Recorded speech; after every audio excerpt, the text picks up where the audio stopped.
done for. Everyone get out. Greetings sailors, welcome back to World of Warships, and we're coming to you on the eve, well not quite on the eve, but very close indeed to the account wipe and the launch of World of Warships into open beta. Now I don't know an exact date yet, I just know it's close. Now, some of you may have seen my Facebook post yesterday. I had 10 keys to give away, and I'd actually gotten those keys like 2 days ago, 3 days ago as of recording, and I thought, okay, I'm going to go on the 0.40 test server, I'll look at some of the new stuff, I'll record a video and I'll say, hey, I've got keys to give away. Then today that article appeared, I had absolutely no idea, so I gave away those keys, but even though you've missed the chance to actually, as of watching this, you've missed the chance to get your CBT reward ship, the Tier 4 battleship, and it's only a Tier 4 battleship, the Arkansas, I still have 5 keys to give away for anyone that's interested. So if you do still want to have a go at the CBT in the however many days, it probably is only days, are left before it goes open. You know, it might be like this time next week it's in open beta. I don't know.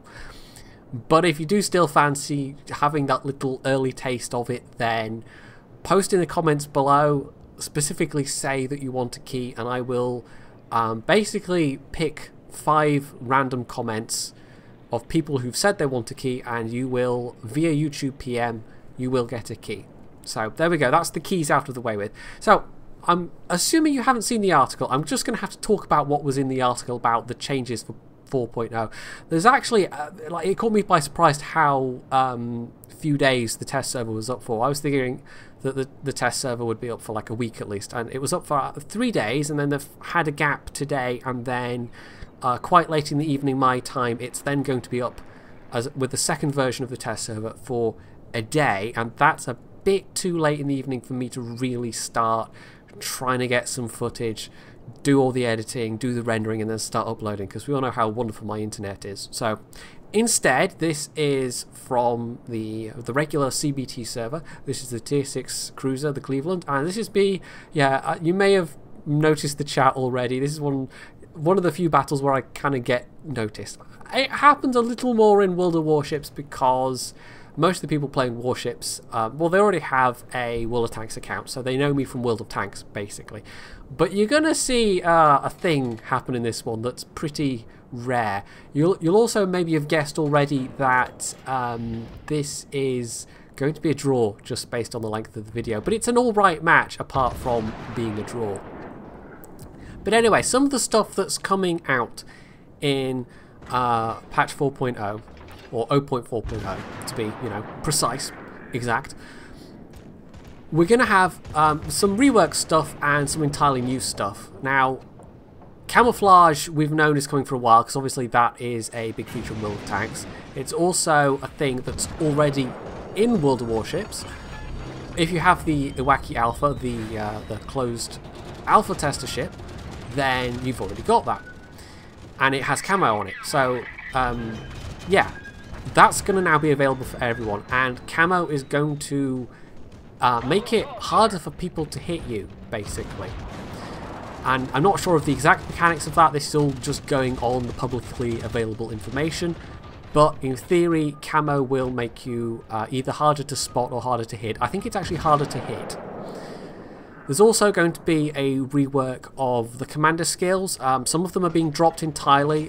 They decided that some of them were basically not really being used by anybody because they weren't particularly useful, so those are being dropped. There are some new ones coming in.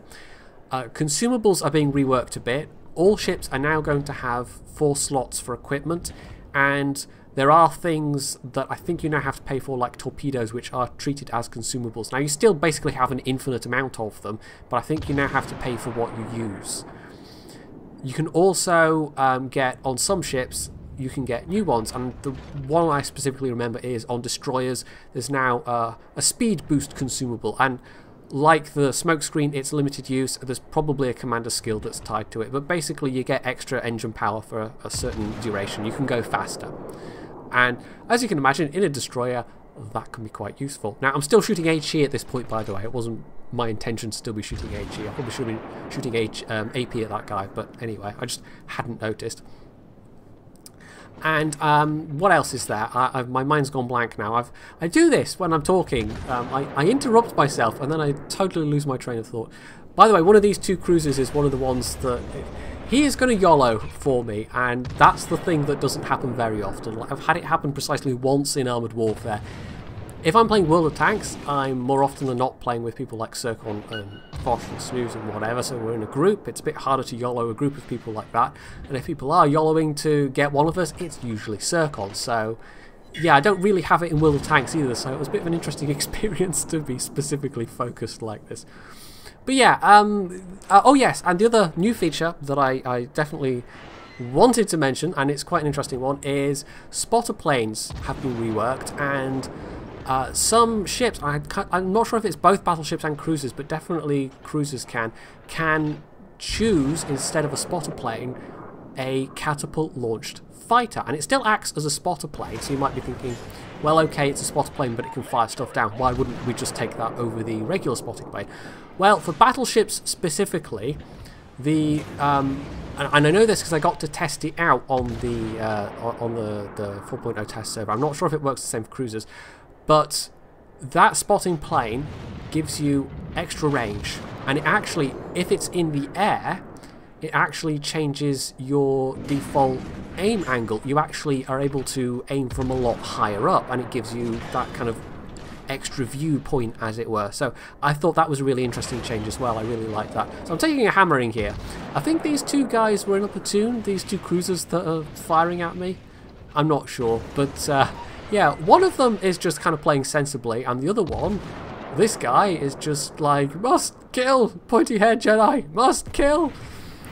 Yeah, I even had typed at the beginning, well, people sort of, like, number of times, and it happens way more often in World of Tanks than anything else, but the number of times when somebody, like, I have a terrible game and somebody YOLOs up to me and kills me, just in the normal course of playing. I'm not suggesting that, you know, they've specifically gone after me, but they've recognised me and they go, so this is going on YouTube then? And it's like, well, unless I'm specifically doing a live recording where it's just, you know, everything happens as it happens, the chances are, if I have a terrible game, no, I'm not going to pull out that replay and use it on YouTube. That is unlikely to happen with any YouTuber, and it to me would seem like common sense, even if I wasn't on the kind of receiving end of people saying that. You know, why would somebody want to specifically put up a terrible game on YouTube unless there was a specific reason for it, like they were recording stuff live? Well, I don't know, but it's whatever. I suspect that's more something that's a bit of a peril if you're a streamer, because the streaming is like YouTube, you can pick and choose what you're putting up, but streaming is just kind of, it's happening as it's happening. So yeah, anyway, so I finally took down that guy, and this was me, like, I'm behind a friendly battleship at this point. That's how hard this guy came to get me, and he paid the price for it, but I am super low health myself at this point. So yeah, I don't know why, but okay, I suppose if it made him happy. I haven't actually, like, 47 shots landed, that's not too bad, but we're a bit on the back foot now. We've only really got this side of the map, and there's a cruiser in the cap, so that's not so good. So the whole team is a bit on the back foot, and you can guess that at least one from each side survives if it's going to be a draw, as I've already said. But, you know, is that going to include me? Well, would I be showing you this otherwise? Well, maybe, actually, if it was a good match otherwise. I've done that before with battles, especially live recorded stuff, where I stick around if it looks like somebody else is having a particularly good game. In fact, there was one where, and it's a while ago now, but it must have been a low tier battle. I must have been playing like the Lee or the AMX-40 or something, because, you know, I'm special like that. But I decided that I was going to, like, rather than just go back to garage, I kind of just watched it, and then our friendly tier 3 or tier 4 artillery or whatever just started casually derping people in the face and carried the day, and it was a while ago. So here we're going to get to see the Cleveland kind of in action. Like, none of these fighter groups were giving me a wide berth. They were trying to go for our carriers, and I'm actually heading back towards our carrier groups, because I saw these fighters and I thought, okay, they know where the carriers are. There might then be torpedo bombers and whatever coming after these guys. One of the hallmarks of the Cleveland is, well, it's got pretty decent guns, it's not particularly well armoured, the speed's okay, but it has a very good anti-aircraft armament. And I've actually, like, even though I've not been that close particularly to any fighter groups, I've already got 12 air kills. So 14 air kills now. And there's going to be later on where that anti-air comes in, especially useful. But that is one of the things that you can do in the Cleveland, like, and that's what I was trying to do initially, is that the friendly Myogi, I was actually, the reason I got caught out of position is I thought, okay, that Myogi, they're going to spot him and there are going to be enemy aircraft that come for him, but I was a bit too slow off the mark there, and he ended up getting rather hammered anyway, and then I got rather hammered by enemy cruisers. So yeah, the air armament on this thing is very good, and it's got some dual purpose guns for its secondary armament. So those are guns that can be used either against enemy ships, not directly by you, you know, it's obviously automatic, but they can also be used against enemy aircraft. And some of those are rather long range, so those are the ones that are doing most of the kills rather than the, I don't know what they would be, 20mm cannons or machine guns, whatever. When you get planes fly overhead one of these Clevelands, it suddenly, you know, the air's full of machine gun bullets, but when it's slightly further away, it's, I guess, flak ordnance. I'm not sure what it was, what it would be that those guns would be using. 127 mils, I think they are, not sure. Anyway, I thought I'll just be, I don't know, I'll just try and curve some shots over that island there. No. You can actually, like, the further at range your shots are, the more kind of a plunging arc they take, and that's when you get deck armor penetrations. And in theory, when you're in a cruiser fighting against battleships, now Jingles actually did only a couple of days ago a video on sort of basic tips and hints and things to do when playing World of Warships for the various classes, and this is the point where I thought, okay, I'll use AP. These are plunging deck hits against this battleship. Surely some of these will penetrate.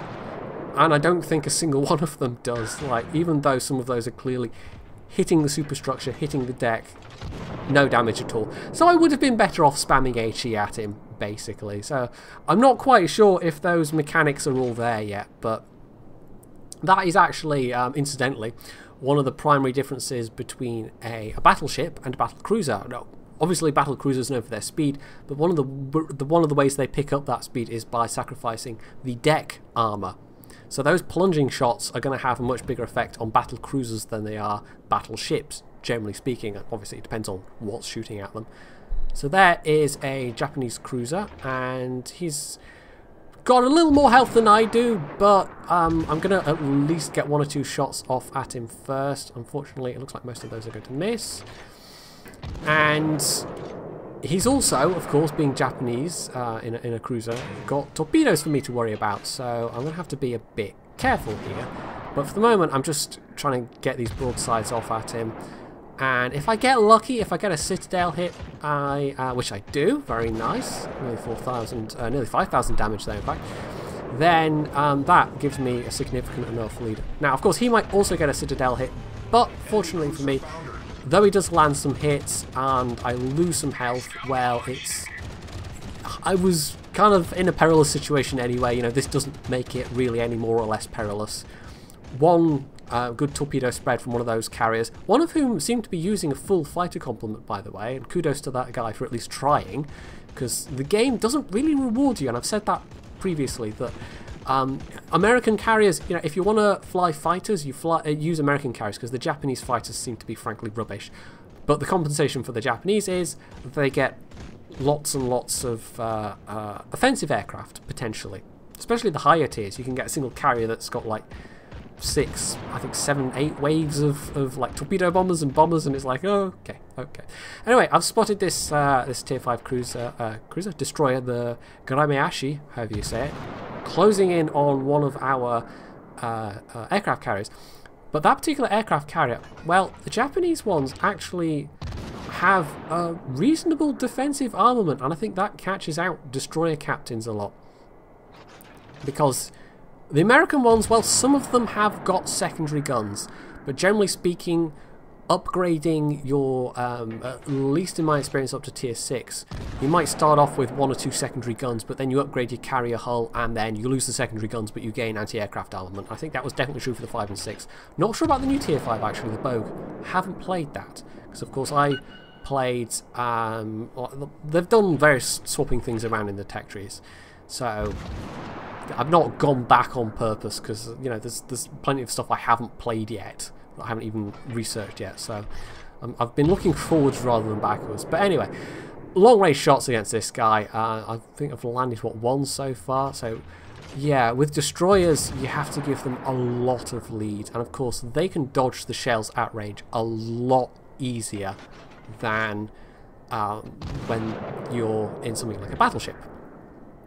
But the downside is, and I know this because I'd said, okay, I'm not going to buy any of the pre-order ships, because there's 3 ships in particular, the Goremeashi, the Sims, I believe, and I can't remember what the third one is, but they are sort of CBT only. Like, once CBT finishes, I think it's actually tonight, as if you're watching this video as it goes out, you won't be able to buy them after that point.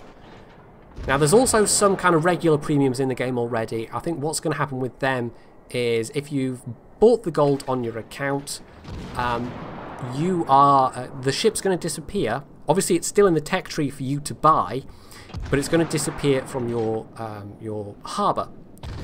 But you get refunded that gold amount. And also, once OBT happens, the open beta, you're going to be able to have a unified account with your World of Tanks and your World of Warplanes account. So all the gold that you've got in your World of Tanks account is suddenly going to be on your Warships account, and vice versa.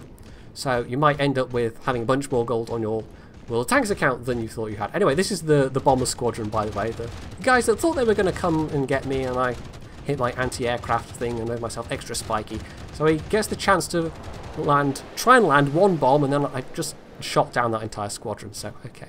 I know that destroyer's still behind me as well, by the way. I'm a bit wary of torpedoes, so backing off slightly. I'm waiting for that smoke screen to dissipate.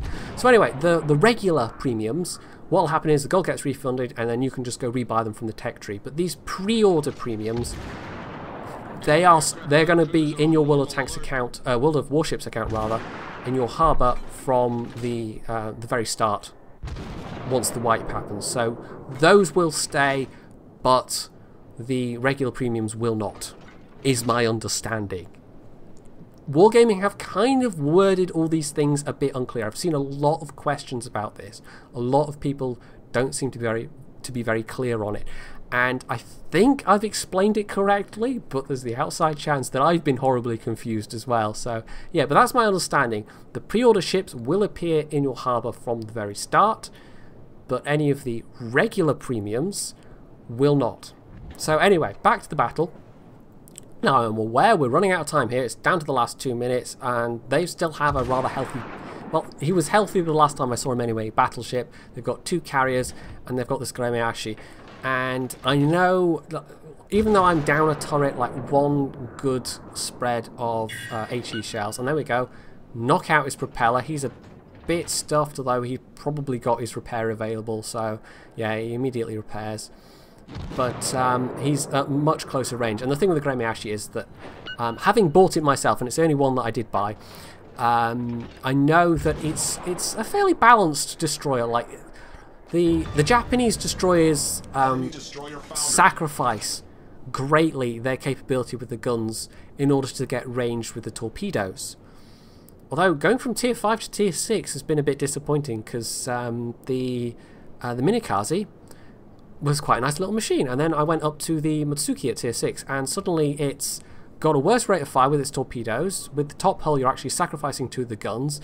The only thing that seems to be better about it is increased anti-air capability, and everything else seems to be the same. So I don't know, I felt a bit let down by that, to be honest. But anyway, yeah, the Goremeashi on the hand is more of a balanced machine, and it is probably more like the American destroyers in that way, because they are more around firepower than they are torpedoes, and they've still got good torpedoes, but you've got to get a lot closer to use them. And the Goremeashi is kind of the same. It's more balanced in that way.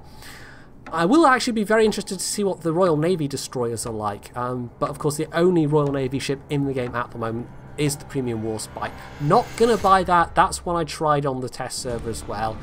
I'm having severely mixed feelings about battleships, to be honest. Like, the British battleships especially, there's some very iconic, very famous machines in there, including the Warspite. but it's that battleship gameplay that's kind of like, yeah, well. So I've put carriers on the back burner. I have more or less been concentrating on just cruisers and destroyers, because you've either got torpedoes to play with or you've got a fast rate of fire to play with, and I've been having fun doing that, basically. I still get in battleships from time to time. Carriers, I've probably played less than like 10 carrier battles in the last like 3-4 weeks, so nah. I'm waiting for them to do something about fighters, basically. Like that is the point where I will pick up carriers again, when they finally reward shooting down planes properly. So there we go, that was a bit of Cleveland gameplay. As a reminder, if you want one of the 5 keys that come with this video, you say so in the comment. It's not just that you have to make a comment, you have to actually say in the comment. I will pick out at random 5 of those comments and you will get a YouTube PM with a key. Otherwise, if you've been interested in this game but you haven't wanted to buy your way into the CBT, or you haven't been able to get a key, well, the premium reward ships, I don't think you're missing much. I don't even have the Iwaki Alpha myself. The Arkansas, it's a tier 4 battleship. It's not very fast. The gun range isn't particularly good, so I don't think particularly missing out anything there either, unless you're going to be one of these collector type people, then in which case you might be a bit... But regardless, I think it is a good thing that we're seeing the OBT coming along, and some of the changes that are coming in patch 0.40 look very good as well. So yeah, I am pleasantly looking forward to it. I hope you are too. And if you enjoyed this video, you can leave in the comments below. You can put any thoughts in you might have. You can hit the like button. You can subscribe to my channel. And as always, stay tuned for more.